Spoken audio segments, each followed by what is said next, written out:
Hi guys, this is May and welcome to Cooking 101.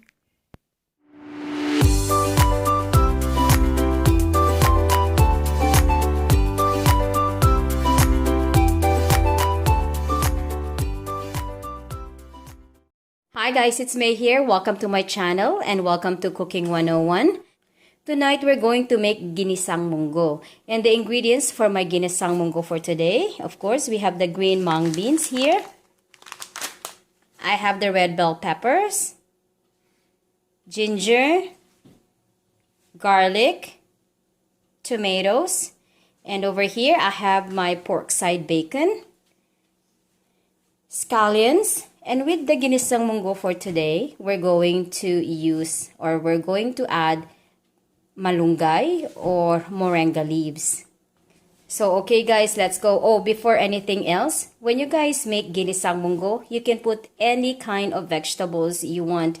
You can also add spinach, bitter melons. There's no restriction on what kind of vegetables you guys want to use. So, let's start cooking.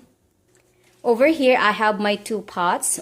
One is where we're going to saute all of our ingredients. And this one with the water, we're going to boil our mung beans until they're cracked and softened and ready to use. So it will take about at least half an hour to 45 minutes to boil the mung beans. So let's start. Our water is about to boil, so let's drop our mung beans. Okay friends, let's drop our mung beans. Oh, before anything else guys, please make sure you wash your mung beans, okay? And we're going to let that one boil. On this pot over here, we're going to start sauteing our ingredients. I'm not going to put any oil or any butter on this pan. Since we're using the pork side bacon, this is where we're going to get the oil that we need for sauteing all of our ingredients. And that's one reason too why I use the pork side bacon, is because they also add a nice flavor. Let's wait for this to extract its own oil, and then I'll show you guys the next step. Okay friends, after 15 minutes, it made its own oil now. So we're going to mix the rest of the ingredients. So let's start with the garlic.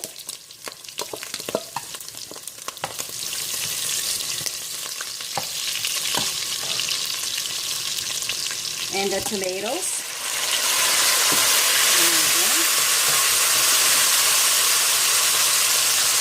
Ginger. And bell peppers. Okay, let's give this one a good mix.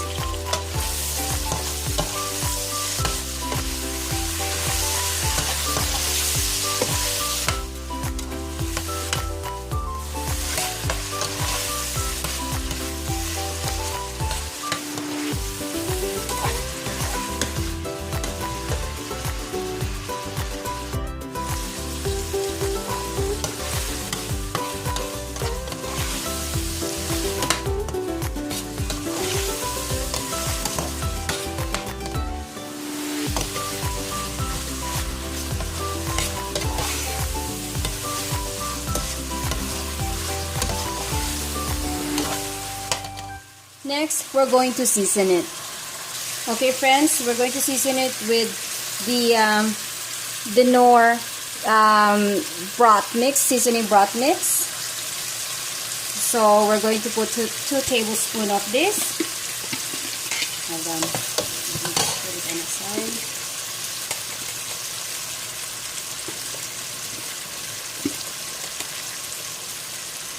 A tablespoon of that. Black peppers,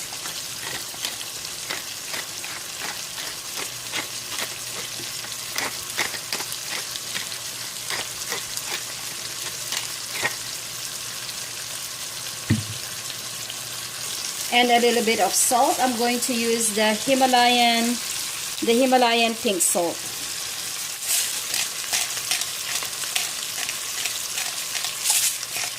Alright, and we're going to give this one a good mix.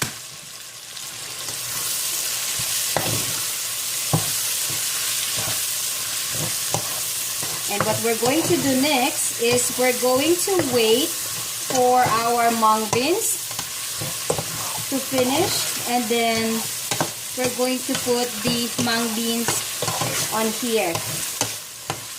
So we're going to turn this thing off first, and we wait for the mung beans to cook.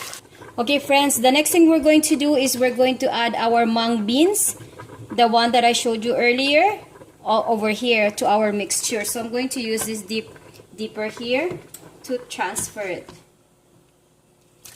There.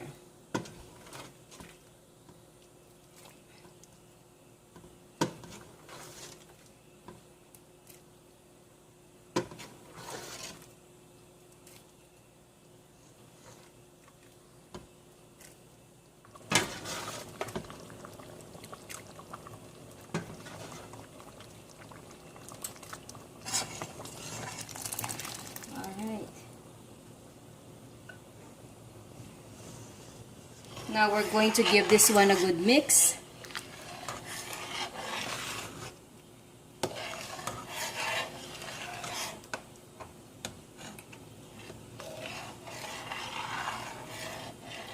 It's beautiful, you guys.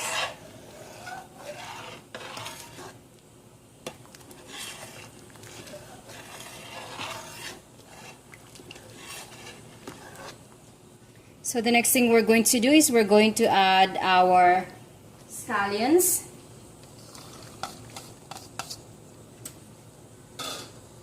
And our moringa or our malunggay.